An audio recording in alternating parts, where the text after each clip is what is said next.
Hi, I'm Dave Hilgendorf, and welcome to video number 11, Be Great at What You Do, part of a 14-part video series based on the book, Jesus is at Work, Having Joy and Purpose at Your Current Job. In this video, we begin the final part 4, called Think Like Jesus, where we're going to go through 4 specific general work assignments that God has for each one of us.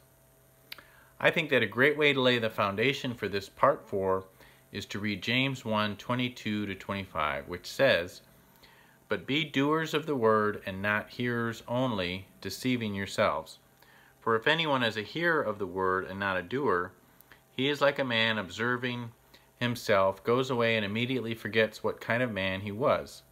But he who looks into the perfect law of liberty and continues in it, and is not a forgetful hearer but a doer of the work, this one will be blessed in what he does." Now, sometimes we may make this mistake of thinking that the book of James is instructing us to only focus on works instead of grace. But from this passage, you can see that if we don't act on our faith, act on what we've learned, it doesn't affect our salvation, but what it does is it deceives us and prevents us from living in the blessings that God intends for us. And that's the heart I want us to have as we finish up our series. We're not creating a new list of to-dos that you have to do or rules that you have to follow. Instead, we're trying to show what it can look like when we act on what we've learned about, that the Bible has taught us about our work, and then live it out through some assignments that God has given to us. The really exciting thing about these 4 videos is the certainty with which we can approach them. Now, earlier we talked about some guidelines to follow when trying to determine what God's personal divine work assignment is for us. In other words, which career God wants us to have and where He wants us to work. Unfortunately, it's not possible to say with certainty what the answer to that question is for each one of us. But with these 4 general divine work assignments we're now going to discuss, there's no doubt that these are God's will for each and every one of us. This first assignment, to be great at what you do, is probably best summarized by 1 Corinthians 10:31. "Whatever you do, do all to the glory of God." Or by Ecclesiastes 9 verse 10. "Whatever your hand finds to do, do it with your might." I believe there are 2 specific ways we can live out this ideal of being great at what we do. The first is simply to be effective at what we do. And this includes honing the skills required for your job, for your position, and oftentimes is a result of maximizing both a natural ability for the type of work you do, as well as having the discipline and patience to progressively get better at your work by investing and focusing over a long period of time. The second way to be great is to simply work hard.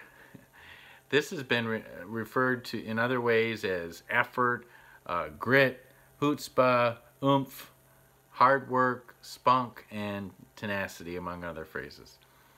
I like this one because there are a few things I've done in life where I felt like I had a natural ability or that doing well just came easily, but there have been many times when I put in extra effort to get something done and do a job well.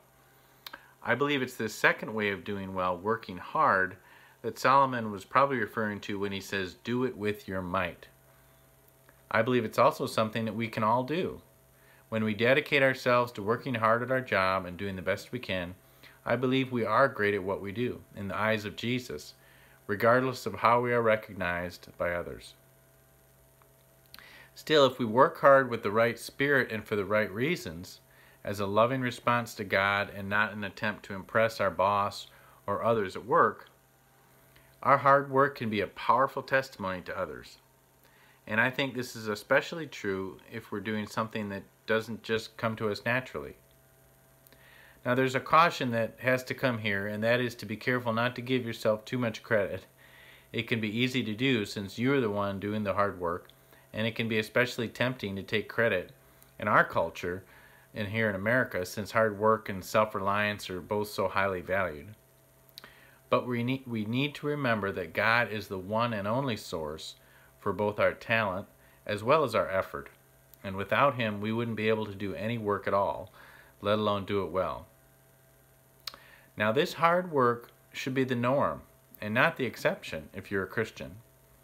Romans 12:1 says, I beseech you therefore, brethren, by the mercies of God, that you present your bodies a living sacrifice, wholly acceptable to God, which is your reasonable service. Working hard is one way to be a living sacrifice. And notice Paul says this is our reasonable service.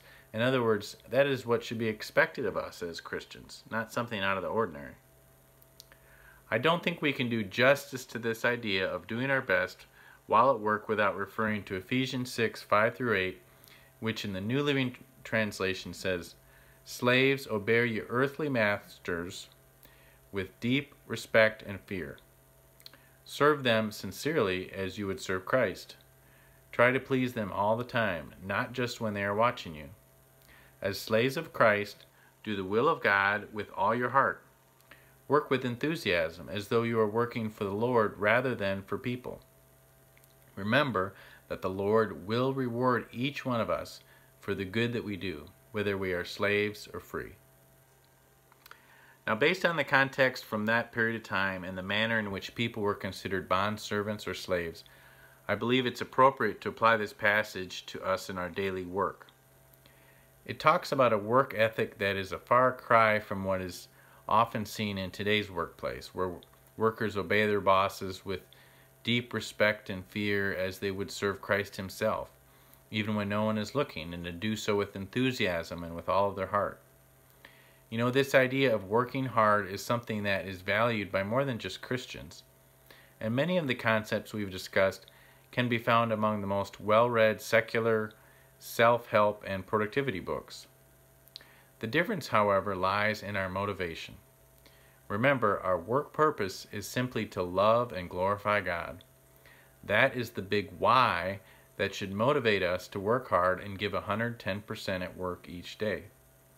And though it's not necessary, I think it's pretty cool that God throws in a promise that he will reward us for the good work that we do. But that's the kind of God that we serve. Personally, I think that doing well is very important, but you could say that it is one part of a larger work assignment of having integrity. And in our next video, we're going to talk more about having integrity. See you then.